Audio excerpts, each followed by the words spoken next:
Boa noite a todos, minhas irmãs, meus irmãos, nós aqui encarnados e a todo esse grupo de desencarnados que aqui também se fazem presente, em busca, tanto quanto nós, de um melhor entendimento do ato de viver, do melhor entendimento para o sofrimento, melhor entendimento para as vicissitudes, as dificuldades da vida. Que sejamos todos amparados sob a égide do irmão Erasto e todo o seu grupo de trabalhadores espirituais. É para mim sempre uma alegria, uma satisfação estar nesta oportunidade aqui presente na casa que me acolheu há 8 anos passados, quando de muda para a cidade eu fui tão bem recebido, entrando por aquela porta ali, parecia que eu estava chegando em casa. Então é sempre uma alegria a gente estar na casa que nos acolhe e na casa que nos acolheu e continua nos acolhendo. A propósito do tema de hoje, é importante a gente contextualizar, situar o porquê desse dê o primeiro passo. É muito comum, ao longo da nossa vida, nas tarefas que nos são colocadas, a gente ter o ímpeto de realizá-las com total perfeição, acreditando que a perfeição é absoluta, quando na realidade a perfeição ela é relativa à capacidade momentânea que nós temos de realizar. Então, normalmente, no momento que a gente começa uma intentada, começa uma atividade, a gente coloca no nosso imaginário que a gente já está no último degrau da escala, quando na realidade a gente só está iniciando. Isso, muitas das vezes, e diria até a maior parte das vezes, faz com que a gente se frustre, com que a gente machuque a nossa autoestima, por conta de nos acreditarmos incompetentes. Então, eu vou começar hoje falando sobre como Deus, o Criador, compreende através das suas leis divinas, universais, perenes e perfeitas, a sua criatura. Então, se nós formos ver chegou ali, às vezes está desincronizado ali com aqui, né? Mas está tudo certo. No Evangelho segundo o Espiritismo, no capítulo 25, o item 1 ele faz menção ao Evangelho de Jesus e o item 2 ele complementa. Então diz assim: pedi e se vos dará, buscai e achareis, batei à porta e se vos abrirá, porque todo aquele que pede recebe, quem procura acha, e se abrirá àquele que bater a porta. Isso está no Evangelho de Jesus, tanto o Mateus quanto o Marcos citam essa passagem. E já o complemento dos Espíritos na orientação através do Evangelho segundo o Espiritismo, adiantando um pouco, eles dizem assim: mas Deus lhe deu, a mais do que ao animal, o desejo incessante do melhor, e é este desejo do melhor que o impele à procura dos meios de melhorar sua posição.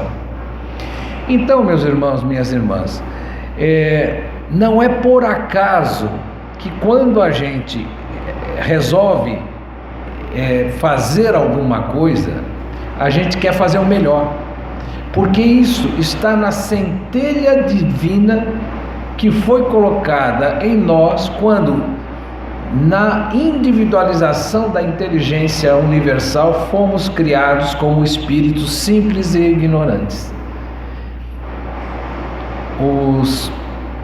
os espíritos superiores, respondendo ao nosso codificador Allan Kardec, quando ele pergunta como Deus cria os espíritos, eles assim o dizem, que foram criados todos da mesma forma, simples e ignorantes. Entretanto, com uma centelha divina, uma centelha do Criador dentro de nós, que nos impele de forma inexorável à perfeição. Então, de fato, nós sempre pleiteamos para nós mesmos a perfeição de tudo que nós realizamos. Só que essa perfeição, ela é relativa ao estágio em que nós nos encontramos. Então, como pedir de alguém que está com ferramentas limitadas que faça o melhor instrumento, a melhor realização, melhor dizendo? Nós somos hoje espíritos em processo de evolução.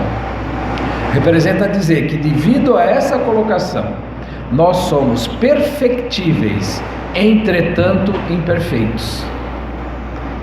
E nesse grau de imperfeição, nós precisamos nos compreender, e para tal nós precisamos mergulhar para dentro de nós.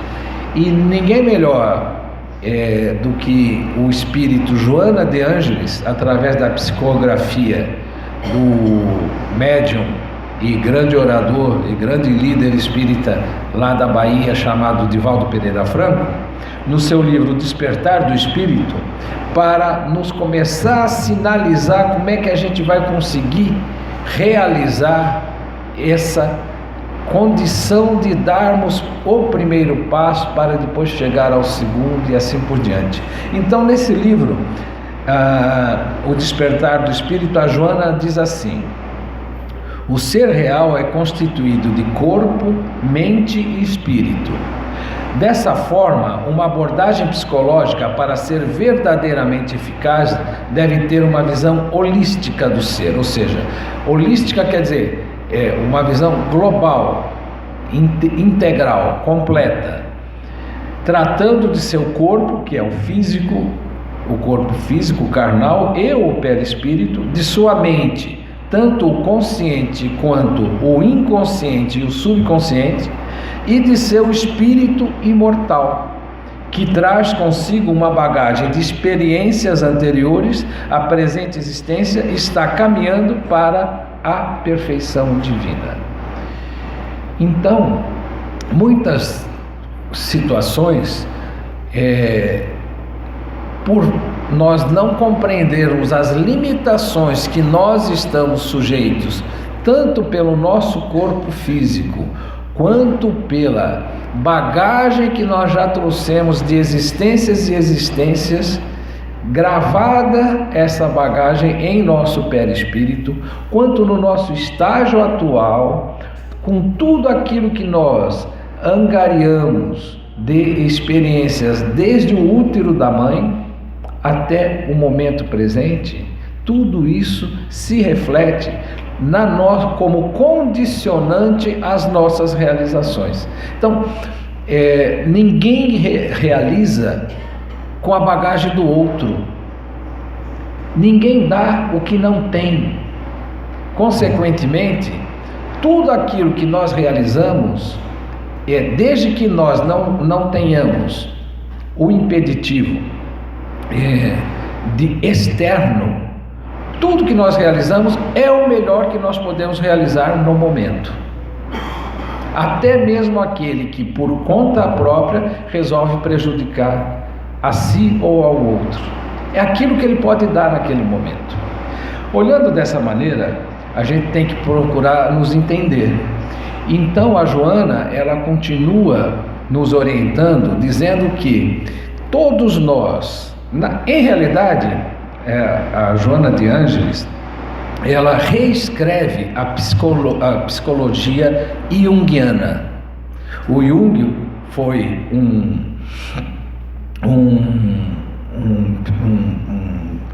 estudioso profundo da mente e do sentimento humano, já do século XIX até o início do século XX, e ele trouxe o conceito de arquétipos.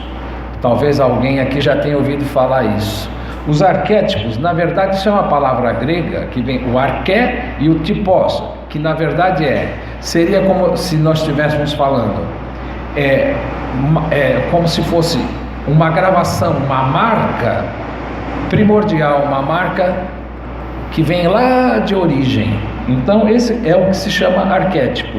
Então, no livro Vida, Desafios e Soluções, a Joana fala assim: muitas vezes esses arquétipos surgem nos sonhos como imagens pré-existentes, liberando-se do inconsciente. No entanto, nem todos os símbolos são procedentes dos arquétipos, porque podem ter origem na própria energia do indivíduo, nas suas atuais fixações, traumatismos psicológicos, conflitos, frustrações, ansiedades e desejos.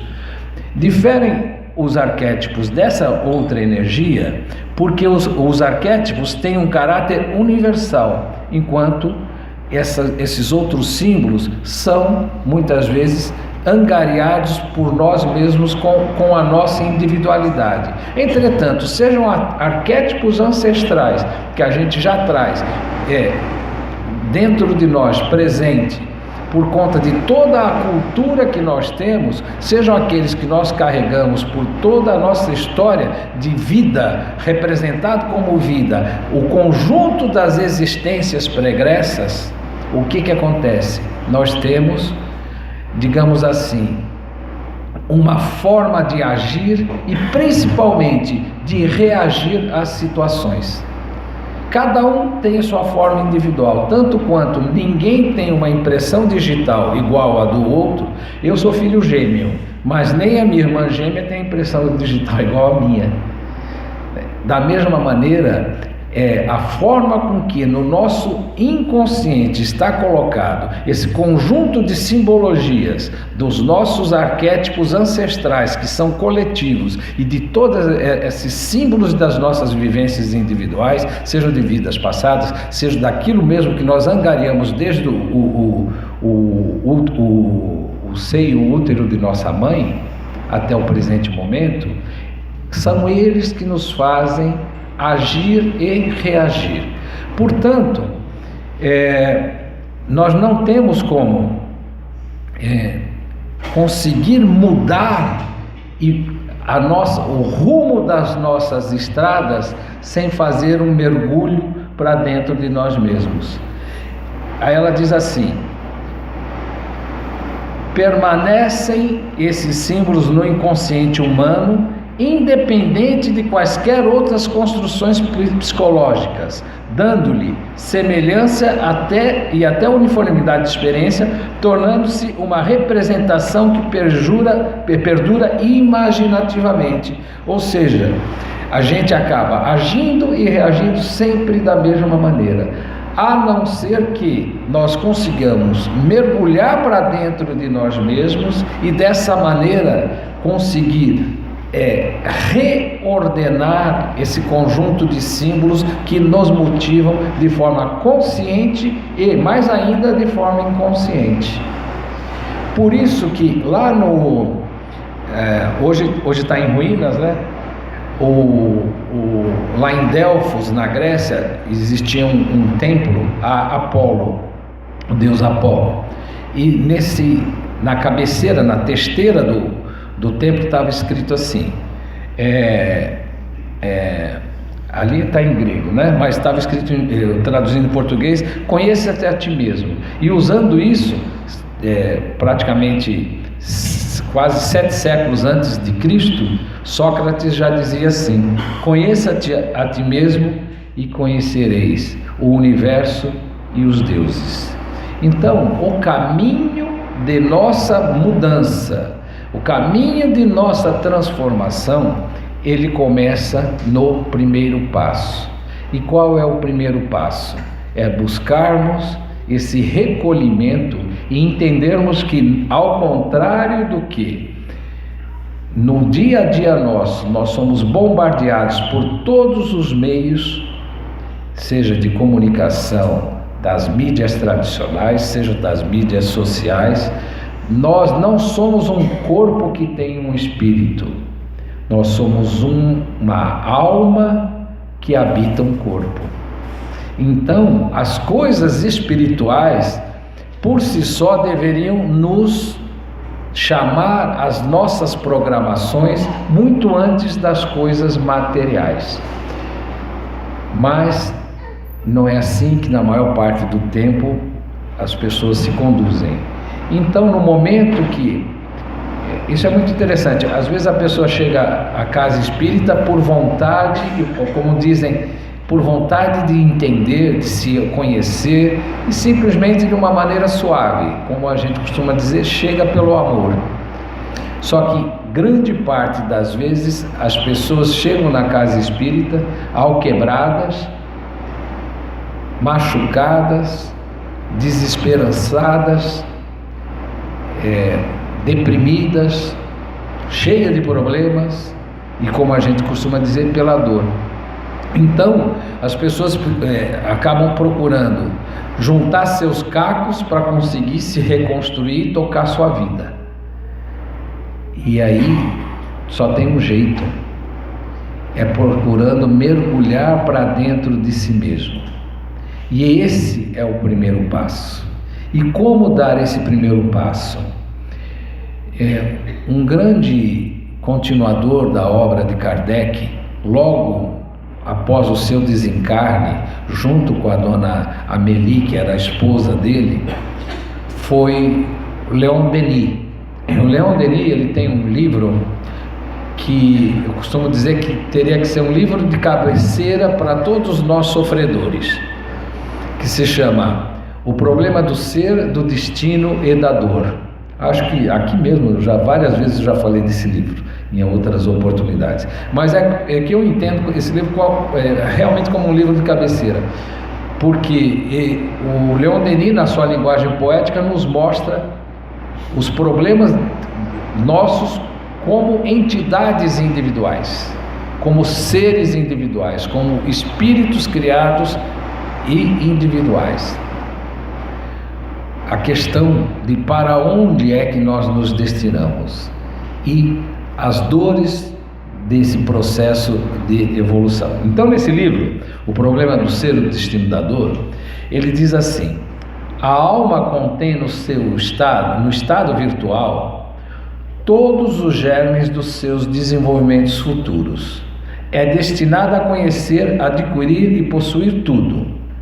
Para realizar os seus fins, tem de percorrer no tempo e no espaço um campo sem limites. É passando por inúmeras transformações, no fim de milhares de séculos, que o mineral grosseiro se converte em diamante puro, refratando 1000 cintilações. Sucede o mesmo com a alma humana. O objetivo da evolução, a razão de ser da vida, não é a felicidade terrestre, como muitos erradamente creem, mas sim o aperfeiçoamento de cada um de nós. E esse aperfeiçoamento devemos realizá-lo por meio do trabalho, do esforço, de todas as alternativas da alegria e da dor, até que nos tenhamos desenvolvido completamente e elevado ao estado celeste.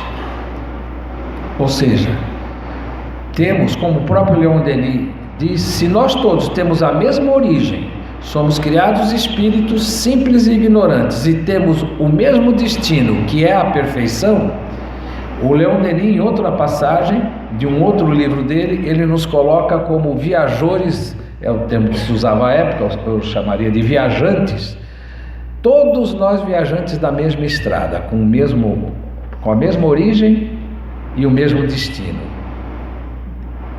sendo que cada um num determinado estágio da estrada, de acordo com o seu adiantamento ou retardo. Então todos nós passamos por todas essas dificuldades, uns com mais celeridade, com mais agilidade, outros com mais com maior, sendo necessário maior tempo devido as nossas resistências interiores. Então, não é do nada que nós vamos tirar a nossa transformação. Como se diz na casa espírita, todo mundo ouve a reforma íntima. O que seria essa reforma íntima? Nada mais, nada menos do que, primeiro, conheça-te a ti mesmo. E através desse conhecimento é natural que nós vamos ver dentro de nós, pelo estágio de desenvolvimento nosso, que nós vamos ver um bocado de coisa para reformar dentro de casa. É muito natural. E aí, quando a gente olha para nós mesmos, a gente, pela infantilidade espiritual nossa, que como espíritos eu diria que nesse estágio atual nosso, nós ainda somos crianças espirituais. Então, pela infantilidade espiritual nossa, a gente acredita nos milagres que acontecem, sabe quando? Agora, daqui a pouco, no final de ano. Chega no final do ano, na época de festas, de Réveillon, de Natal, é uma doideira total. E todo mundo comemorando com euforia que o ano difícil já passou e que o próximo vai ser maravilhoso. Não é fato? E aí a gente vai pular ondinha, vai comer lentilha, enfim, vai fazer um bocado de crendice ali para dizer, para o próximo ano eu desejo tudo de bom para mim, e etc, etc, etc. Muito bem. Tem um termo para essa lista de desejos que a gente faz de período em período na vida, que se chama desiderata. Esse termo vem do latim, né? O que é desiderata? É o conjunto de desejos que a gente lista. Então tem um termo que é desiderata. Então normalmente, o que acontece? Nas nossas desideratas, principalmente nessa fase que se aproxima aí, ainda mais depois de um ano difícil, ano de eleição, essas coisas terríveis aí de extremismos totais, né? De forma irracível, de forma ninguém tolera ninguém e tudo mais, a gente fala, graças a Deus que 2018 está acabando, o ano que vem tudo isso aí já passou, vai ser uma maravilha. Aí eu começo a desejar uma porção de coisas, como se esse milagre dessa maneira pudesse existir. Então a gente faz, como é que a gente faz pedido em relação ao ano novo? A gente faz meta para o ano novo. Aí tem um professor da Universidade de Stanford, ele chama Fug, e ele fala assim, ele dá uma dica importantíssima para a gente começar a dar esse primeiro passo feito gente grande, não mais como meninos, como crianças. As pessoas se perdem com as escolhas de suas metas para o ano novo, porque não pensam em mudanças comportamentais, mas em desejos abstratos. Quando algo é abstrato, seu cérebro fica confuso. É necessário definir metas concretas. Então ele já dá uma dica aí, que se eu quero mudar esse primeiro passo, essa transformação que eu quero para a minha vida, eu tenho que dar como? Entendendo que eu tenho que mudar comportamento. Não adianta eu pedir que eu quero trocar de carro, que eu quero trocar de casa, que eu quero fazer uma viagem para Cancún ou para Ilhas Seychelles, que eu quero, enfim, não adianta se o meu comportamento ele permanece o mesmo. Atribui-se ao Einstein, pelo que eu vi, eu não vi nada que disse que não foi dele, uma frase que diz assim: muito me admira os homens que, apesar de continuarem sempre a fazer as mesmas coisas, esperam,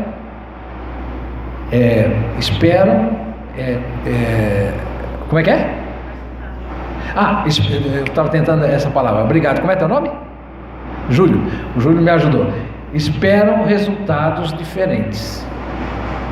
Ora, então, para eu mudar, eu tenho que mudar comportamento. Então, dessa maneira, eu vou agora transformar um pouquinho essa nossa conversa e vou procurar colocar assim: o que seria a desiderata de um espírita? Quem somos nós os espíritas? Somos nós que, através dessa doutrina, estamos procurando a nossa autoeducação, a nossa autoevangelização, a nossa autotransformação, a nossa reforma íntima. ao longo dos anos, a gente encontra sempre gente falando assim, eu estou tentando, você é espírita? Não, estou tentando ser. Não, a partir do momento que você iniciou a frequentar a casa espírita, acreditando na doutrina, você já é espírita, porque a imperfeição faz parte. Então, eu estou tentando ser espírita. Não, para nós espíritas, como é que seria uma desiderata, que seria uma coisa interessante já para a gente pensar em 2019, já que está todo mundo já acabando esse ano, querendo acabar. Grande parte das pessoas se restringem a pedidos relativos à melhora material. Por quê? Na verdade, é consequência daquilo que nós colocamos no nosso campo mental. Ora, se todos os apelos e os atrativos que vêm de fora e tudo aquilo que eu respondo de dentro para fora são condições egóicas, condições egocêntricas e condições ególatras, como é que eu vou pedir coisas que não seja de resposta imediata? É claro que eu vou estar trabalhando comigo mesmo dentro de coisas materiais. O ser humano que vive é um espírito encarnado, ou seja, uma alma. A vida material, ela é uma oportunidade de evolução do espírito. Portanto, o espírito prevalece sobre a matéria. Consequentemente, o seu eu interior, que é aquele que fala com a centelha divina, deixada pelo Criador dentro de nós, tem que prevalecer sobre as nossas aparências, que é, segundo a linguagem junguiana e a linguagem de Joana de Ângeles, é a questão egóica, a questão do ego predominando. E aí, no Livro dos Espíritos, na questão 132, o Kardec pergunta: qual a finalidade da encarnação dos espíritos? Por que eu coloquei essa pergunta? Ora, pois, enfim, tá, se é tudo tão difícil, se é tudo tão complicado, se eu tenho que estar procurando mergulhar para dentro de mim, para tentar me melhorar, para procurar ser melhor, para procurar viver melhor, para procurar ter menos dificuldade, para procurar ter menos vicissitude na vida, por que afinal de contas Deus, na sua condição de perfeição, faz com que a gente tenha que encarnar? E a resposta dos Espíritos foi direta e clara: Deus impõe com o fim de levá-los à perfeição. Para uns é uma expiação, para outros uma missão. Mas, para chegar a essa perfeição, eles devem sofrer todas as vicissitudes da existência corpórea. Nisto é que está a expiação. A encarnação tem ainda outra finalidade, que é a de pôr o espírito em condições de enfrentar a sua parte na obra da criação.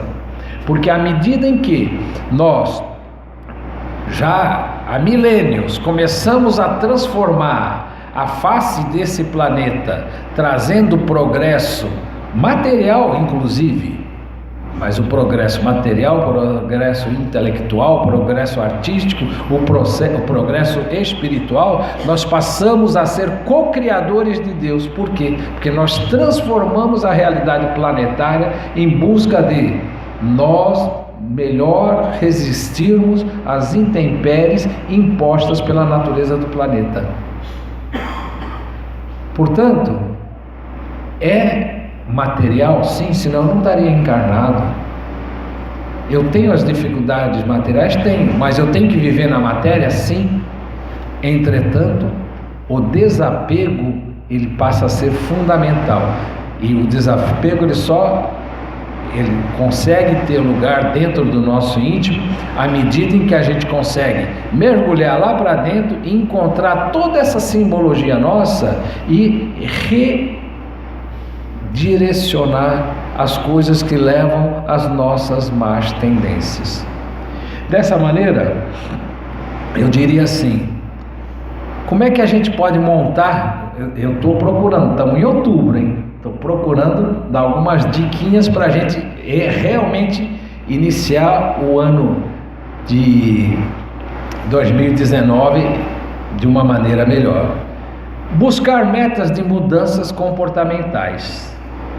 Ter como base de escolha já que aqui estamos e é que aqui estamos acreditando ser o nosso porto seguro, as bases doutrinárias, as bases da doutrina espírita, justamente o desapego, a caridade, o assunto da fé, não de forma doentia, não de forma cega, a fé cega, e sim a fé através do exercício da razão e do exercício do sentimento do coração. Mudanças simples que promovam melhoria interior.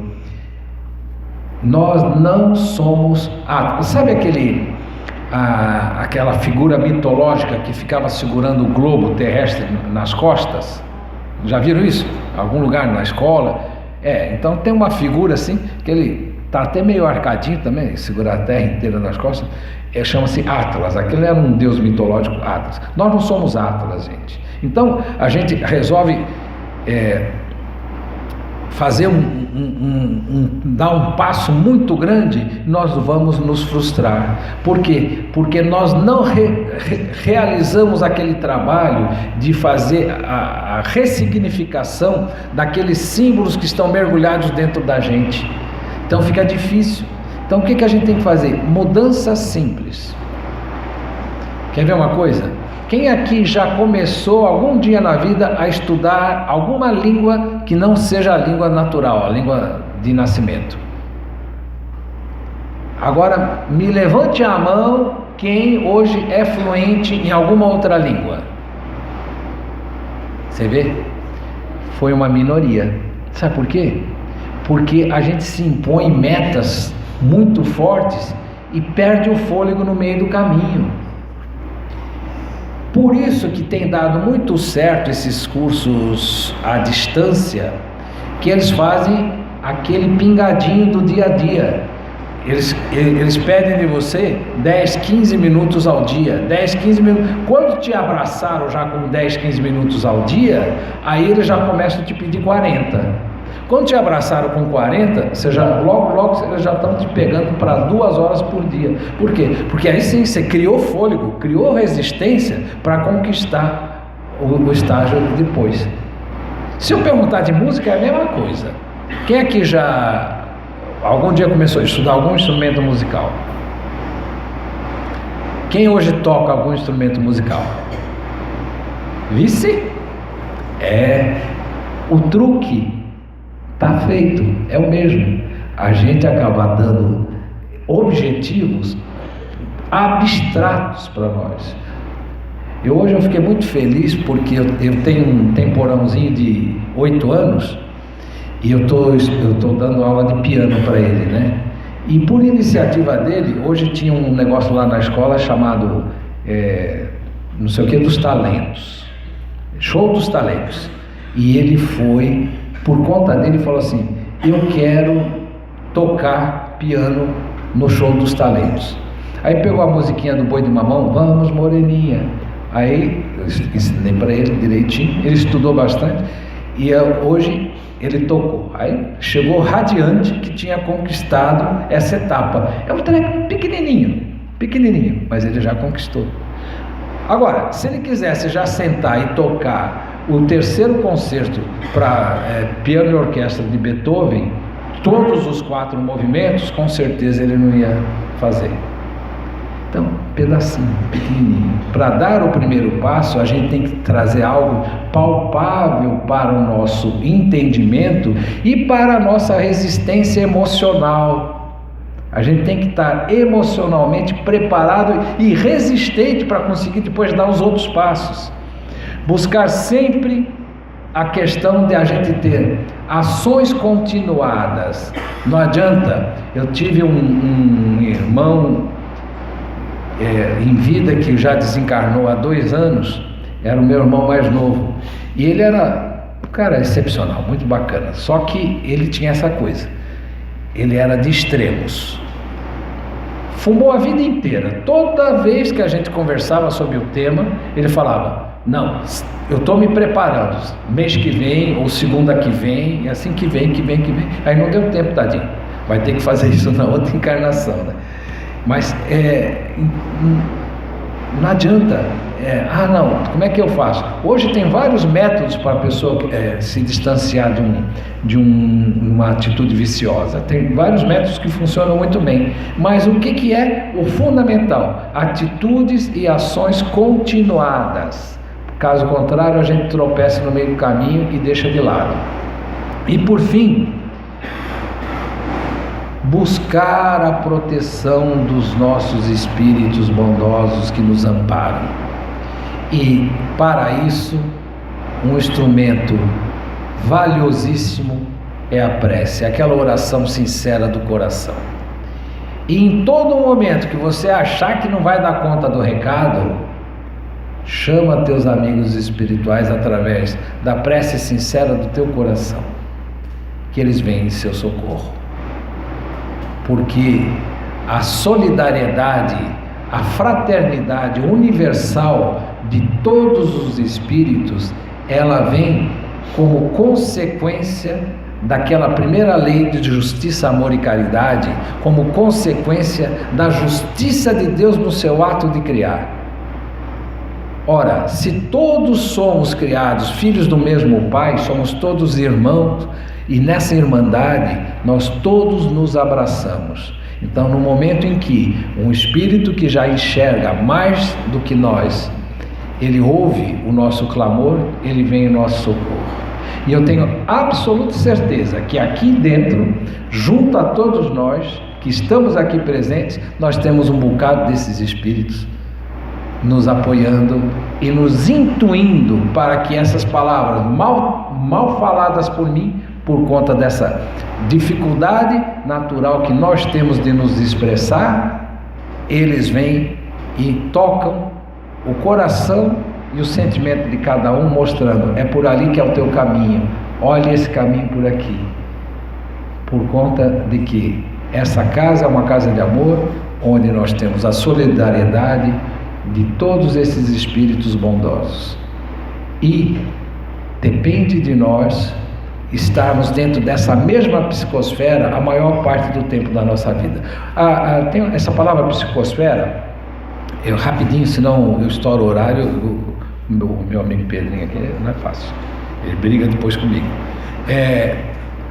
Gente, o ar que a gente respira, a gente chama do quê? Atmosfera. Em grego, esfera é a esfera. Ora, você tira o ar e põe psi. Psi é uma raiz muito antiga e que também no grego quer dizer espírito. Então, o que é psicosfera? É o ar espiritual, é o ambiente espiritual que a gente tem. Ora, não existe o mau espírito que vai nos prejudicar se a gente não estiver na sintonia dele. No dito popular, quando um não quer, dois não brigam. Então, nós precisamos zelar pela saúde da nossa psicosfera. Como? Procurando transformar maus sentimentos, principalmente más reações, em melhores reações. Então, minhas irmãs, meus irmãos, o tempo é bastante curto, mas eu gostaria de ter de todos a paciência de ouvir. Primeiramente, agradecer a todos pela paciência de ter me ouvido até agora. E segundo, pedir a paciência de vocês de ouvir, para fim, uma música muito bonita de um compositor chamado André Pirola, chamado O Primeiro Passo. E com ele, então, finalizar a nossa conversa de hoje. Que Deus ilumine a todos com suas bênçãos de luz, de paz, de amor e de harmonia. Muito grato, uma boa semana a todos.